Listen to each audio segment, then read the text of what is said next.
you're wanting to change for a reason. You're wanting to go into something else, and maybe it takes a little extra planning, a little extra work to get to that point. Maybe you have a lot of people that are depending on you, whatever the case may be. I think just doing it, it's scary, but just pushing through that fear and just doing it is always the most rewarding.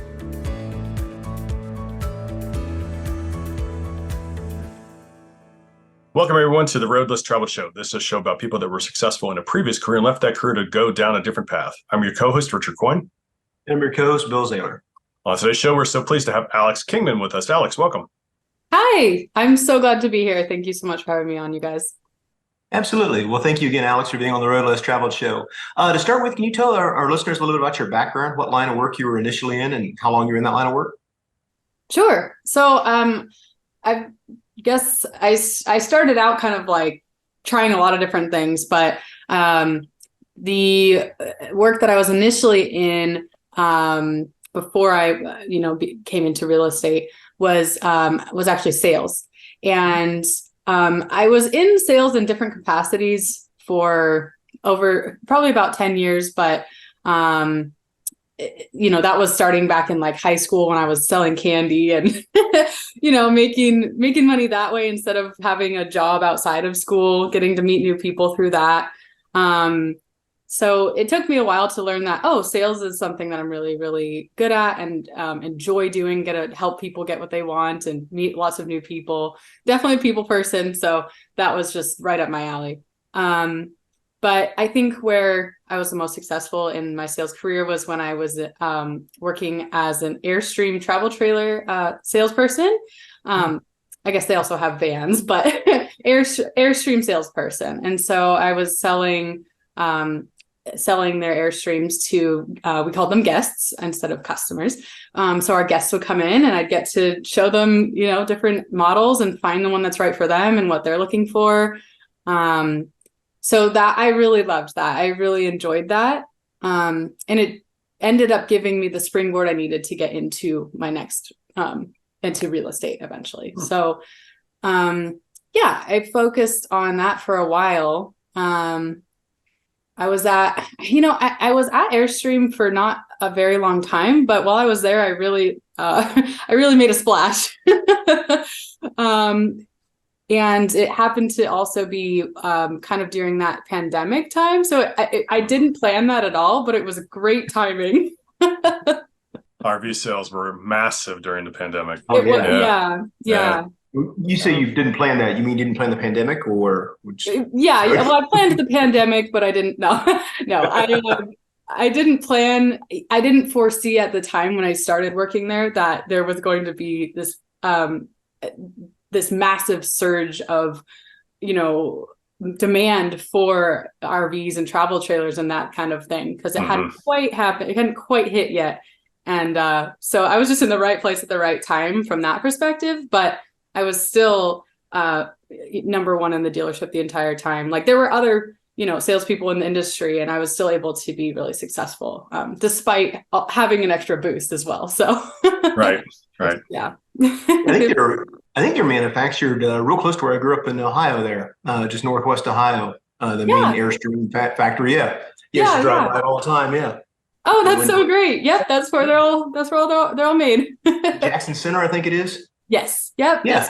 That's where they're from. And they've been expanding, of course, now because, the production was much more, they've been expanding it. And it's really cool how they make them.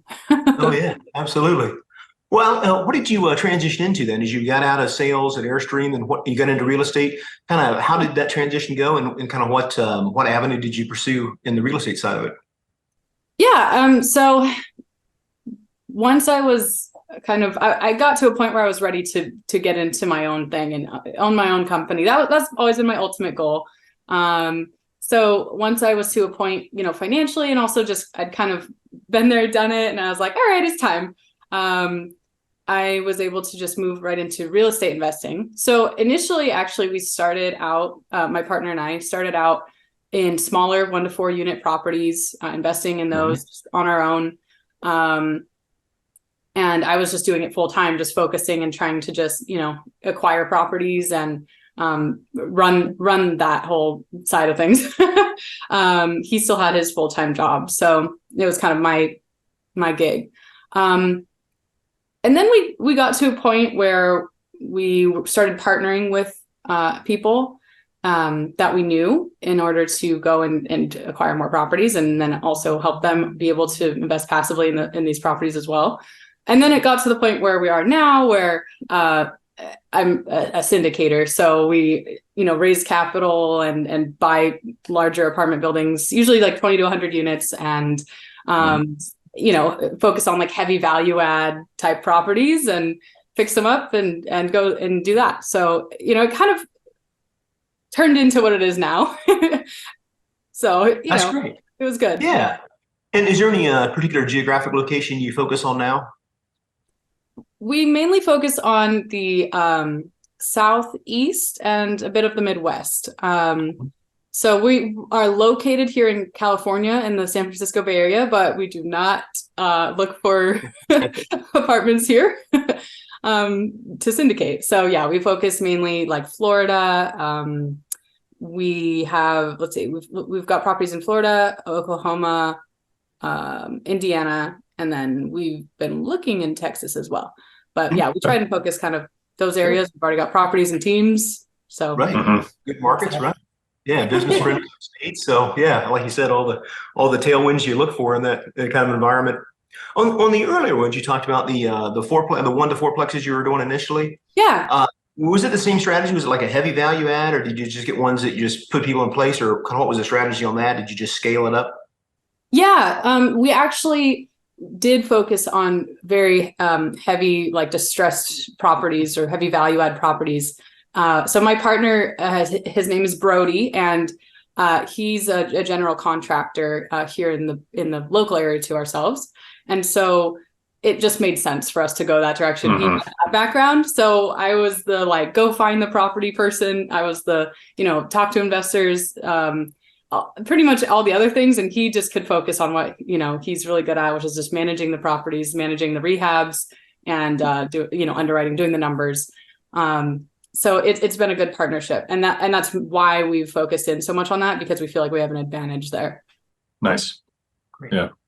So you're telling me California is not a place with the landlord, or excuse me, the tenant friendly laws, not to mention the crazy costs and the low cap rates. So, okay. Yeah. I could see, there are some investment strategies that could work here, but if you're looking for like a multifamily value add strategy here, it's just there are just much better places to go do that. Right. Yeah, makes sense. So Alex, think back to your, I don't know, maybe it's your candy sales days, or perhaps Airstream. Just, is there a funny story you can share, something that happened to you along the way? Yeah, there are a couple different times where it was just interesting or crazy or funny. I know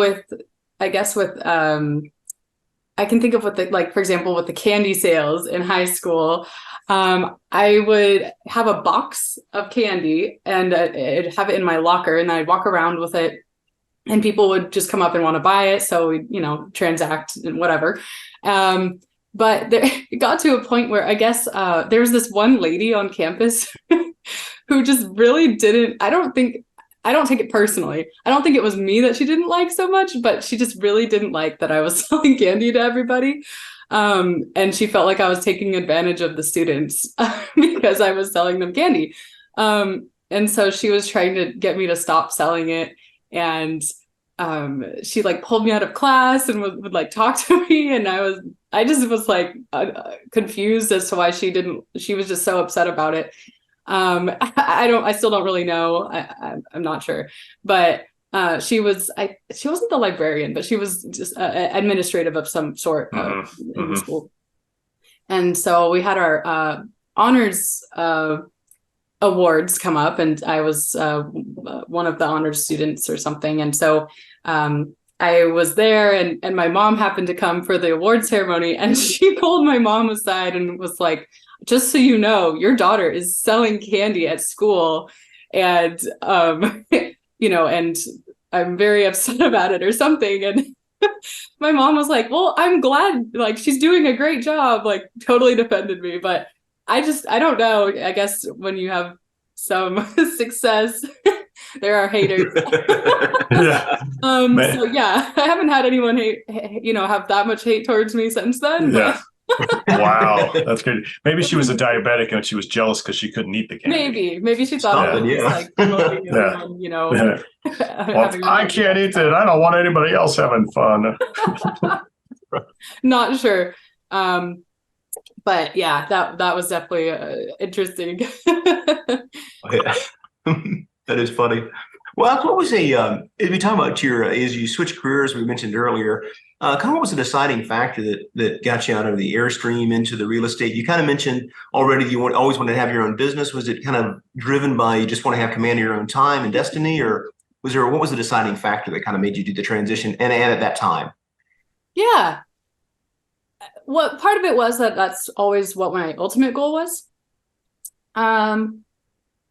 I think a lot of it, at least because that's always been my ultimate goal, I've always seen working for other companies or other people as a way to learn a skill or to improve upon, mainly just to improve upon skills. And so I guess it is a bit of a means to an end, but I always put my all into it when I am working for somebody else.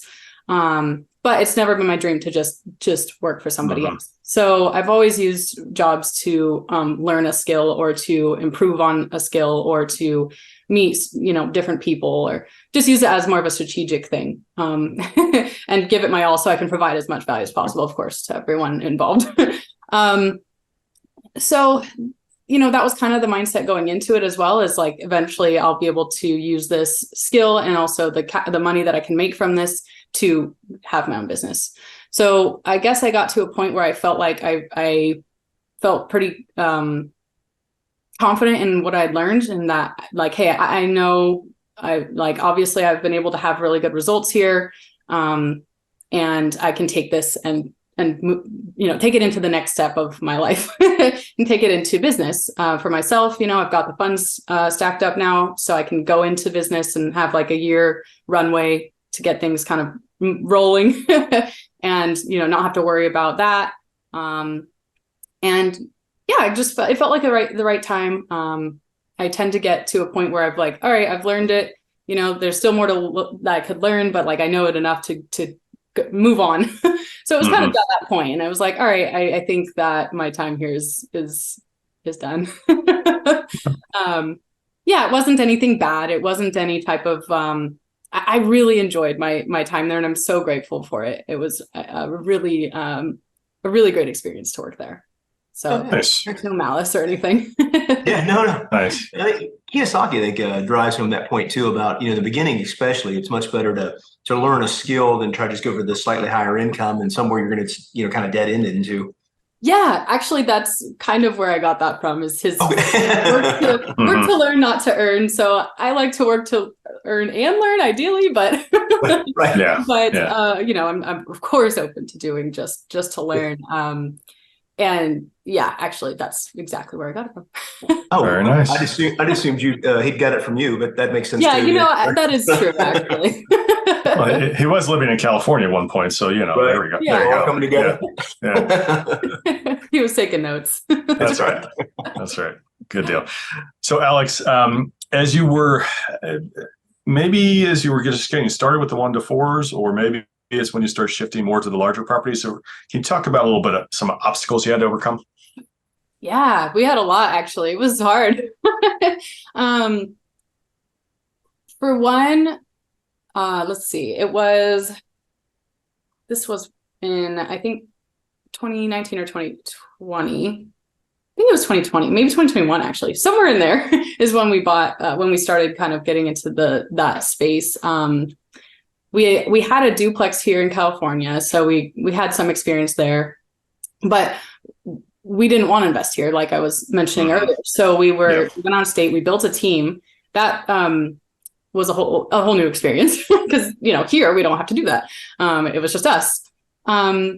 So we had to build a team. That was interesting. We were able to get a really good team together, and we found a property pretty quickly. Actually, it was this. Vacant 4-plex in Jacksonville, Florida, in a great area. for a really good price. So we were able to do that. We were able to, so coming from a sales background, I also love negotiating. So we were able to get a really good price. But in order to get that price, we were like, we'll close ASAP. I think it was like, I think we bought it for like 460 or something like that, but we'll close ASAP. And like, I think like a day after that, our lender just went MIA, like just wasn't able to get a hold of him for, I don't know why. He ended up reaching back out like a week or two later. Like, I don't know if he just kind of dropped the ball. I don't know. But, then we were like, uh-oh, we promised this guy we would close ASAP and now we don't have a lender.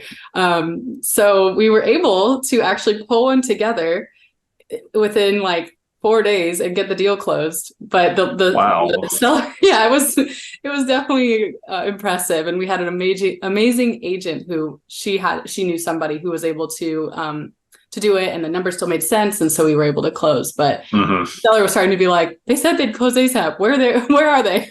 We're like, wow, we're working on it. So that was a bit of a challenge. I think our main challenge though with that property and with getting started was just our lack of experience. And so we did underwrite, expecting that, but I think we only knew as much as we knew. So I think if we were to do it again, we should have analyzed and underwritten even more conservatively. Yeah. And our time frame for things was long. It took us more time than we should have taken, and we learned how expensive time is. A few times we learned how expensive time is. Did you guys waive inspections because you closed so fast? No, we actually did inspections. Let's see. We did inspections. We did like all of our due diligence, and then we were saying that we were going to close in like 3 weeks at first, and then we were kind of negotiating and everything, and we're like, okay, we'll just close in like a week, or we'll just close ASAP, like and within the next week.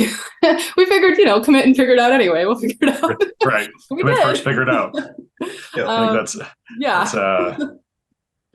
a Cardone. Commit first, figure it out. Yeah. Nice. Yeah. All right, very cool. At this point on, the seller probably has the word ASAP defined in his new contracts. What the heck definition actually means. Yes. 1 week, 1 year, it's ASAP. We want to close. We want to close in 3 weeks. No, you must close ASAP. That's what the contract says. That's right. You gotta write that on my calendar. That's right. Yeah. But I think he wanted to just do the deal, but. Yeah. Right. And so, I mean, I was obviously, best intentions, but things come up that. We weren't expecting that at all. Right. Absolutely. Well, this may tie kind of into the same thing, but looking at what was one of your first victories when you started on this path? I mean, obviously getting this across the line was a victory, but can you think of another one that maybe even farther down the line, that solidified the fact that this is the right career path for you and it's achievable long-term financial path? Yeah, I think one of the things for me that makes it feel really good is when our investors are like thanking us for like sharing the deals with them and for like doing the work of the active side of the deals while they're able to be passive. That feels really good. I really like it. Not like, oh, because we're so great or something, but more like that just kind of reminds me that it's changing their lives. It's changing their lifestyles eventually when as this compounds. We're helping people retire sooner. We're helping people become financially free, diversify their portfolios. All of this is really important, and it's all stuff that I'm really passionate about. So when I hear our investors like feeling grateful about it, it kind of just brings it all full circle for me. So it's not really like a concrete like, oh, our property did this or anything, but for me, like that makes it all very worth it. And that's the whole crux of it. I mean, they are all long-term relationships, right? It's not Yeah. transactional. One, it's we're in this along. We want to see you succeed. We all succeed together, but you're clearly offering the value to them, and they recognize that. Mhm. Yeah, that's the most important part. Yeah, and we're, I know there's some investors and sponsors out there that focus more on like kind of one and done, just trying to do a deal. But really, I mean, long term, you want to work with people for as long as they Again, work with you. You want to build longer yeah, relationships. again and again and again, exactly. Deal after deal. Yeah, exactly. Yeah. So, yeah, And makes sense. they're your biggest fans too, right? I mean, they're going to recommend to their friends. I mean, it just kind of self-fulfills that way as far as, offering a good product, good communication, and over time. Yeah. Yeah. Good.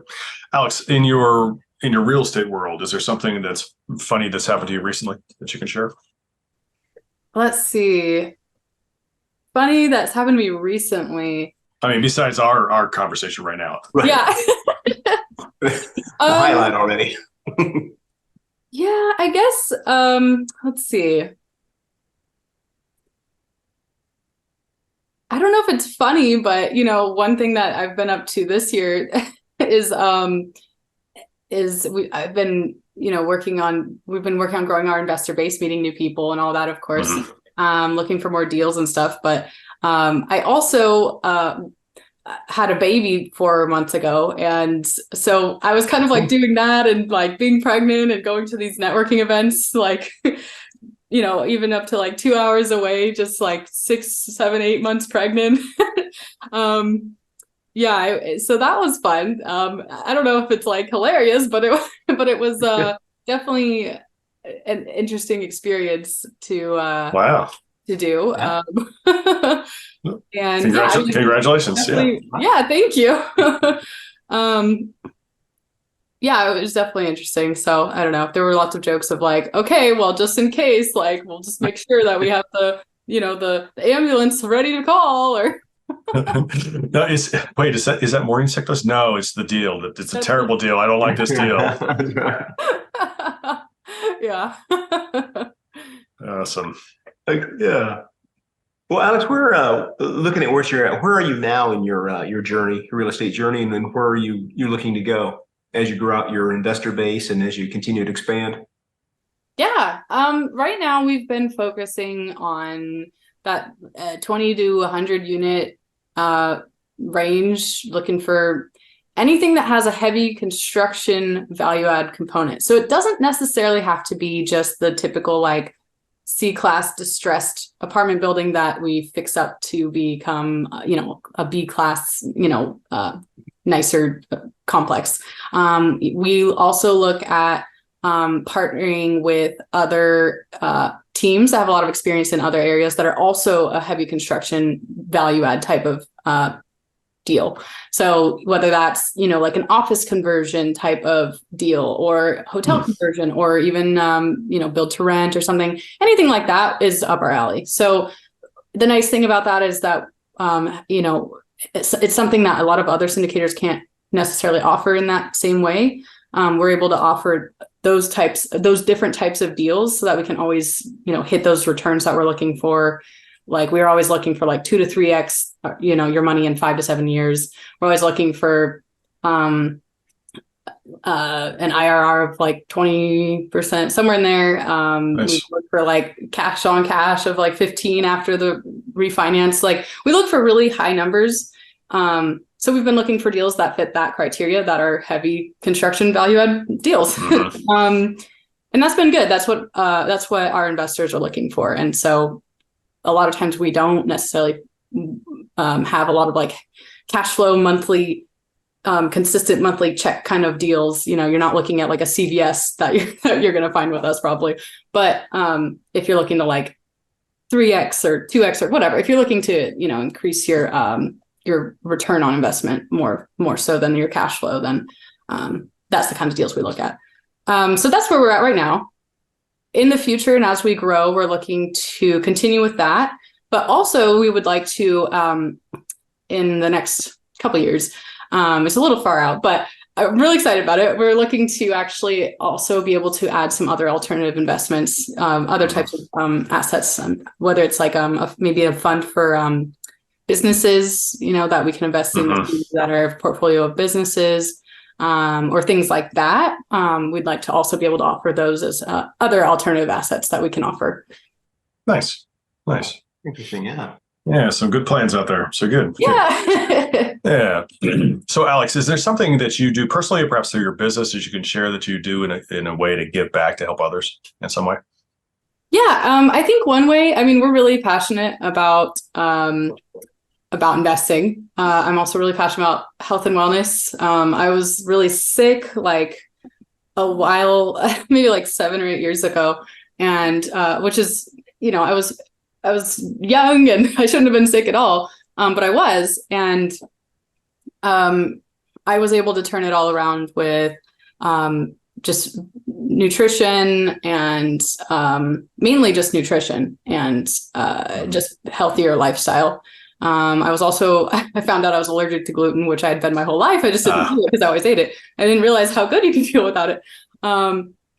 So just learning about that has really changed my life. So really, health and wellness and investing are two areas where I really like to give back. A lot of times that's just with my time, or just like sharing what I know with people to be able to, help them, or being like, hey, this really helped me. Here's like exactly what I did, or whatever. Here you go. On the investing side, my partner and I have both set up like investment or retirement accounts for different people in our families so that they can, and put money into it so that they can start their investment journeys and that kind of thing, especially for our younger siblings. So things like that, they're really meaningful. Nice. Awesome. Absolutely. Yeah. I think it's great. I mean, do some of the same thing personally, but, like the kids, the education, starting on accounts for them and to watch how that grows, because they don't learn it in school. I mean, they don't learn any financial. Yeah. So same thing. We started a saving account, and when they had that, then they could start a stock account, and just kind of put up the pyramid of risk and return, so they could kind of visualize that from a young age and kind of be involved with it. So it's a reality to them versus just something abstract that they read about or somebody else does. No, I think it's great. Yeah, and they find that, they're able to do it too. It's not just something that is so inaccessible or confusing. Like anyone can do it with a few simple principles, and you don't have to be a rocket scientist or anything. That's right. That's right. Absolutely. Well, Alex, what's something you've recently implemented in your business has allowed you to continue to grow and scale? I have started, about 6 months ago, I started in a newsletter. And I mainly on that newsletter, I mainly focus on just giving as much value as I can. So just as much information, education, anything that would help a passive investor become better at passive investing, more knowledgeable, able to, some people, they're interested in passive investing, but they might not fully understand it yet. So anything that would get them to the point where they actually can go and invest in a deal. Or if they're more experienced, just reminders of like, hey, vet your sponsors. That's more important than the deal, because a good sponsor can turn a bad deal around, but a bad sponsor cannot make a good deal good. So yeah, I just try to really do that, and that's been a great way to keep up with all of my investors as it grows. I can't necessarily just do like one-on-one like calls with every single person that's in the investor base. So it's a great way to be able to still keep up with everyone and share things that I think will be helpful for them. That's great. Yeah. Yeah. Very, very helpful. Nice. Yeah. Yeah. So it sounds like it's working well, and that's great. So definitely good deal. So Alex, what advice would you share with somebody who's considering making a path change? I know it's scary. Even just going, even though I had, like I was saying, a year worth of, reserves for myself that I kept aside, I was still super scared. It's really, especially if you're, successful in the career you're in right now, it's easy to want to stay there because it's comfortable, and it's, if you're making good money, it's scary to go and start something else where you're not, because you kind of get used to it. It's really fun and nice to have lots of money. But you also have to take into consideration that you're wanting to change for a reason. You're wanting to go into something else, and we only have one life. So if you're going to look back and regret that you didn't try, you can always go back to something, maybe not that particular job, but you can always go back to that other career. You have those skills. You can always go back. So why not go and try something new? Maybe it takes a little extra planning, a little extra work to get to that point. Maybe you have a lot of people that are depending on you, whatever the case may be. Maybe it'll take longer to save up a year in advance, but really just, I think just doing it, it's scary, but just pushing through that fear and just doing it, is always the most rewarding, even if it's hard for a little bit. Nice. Yeah, absolutely. That's great advice. Well, Alex, what's the best way for our listeners to reach you and learn more about what you have going on at KGI Capital? Yeah, I would love, anyone who wants to reach out and chat. I'd love to chat. I love people. I love investing. I'd love to chat.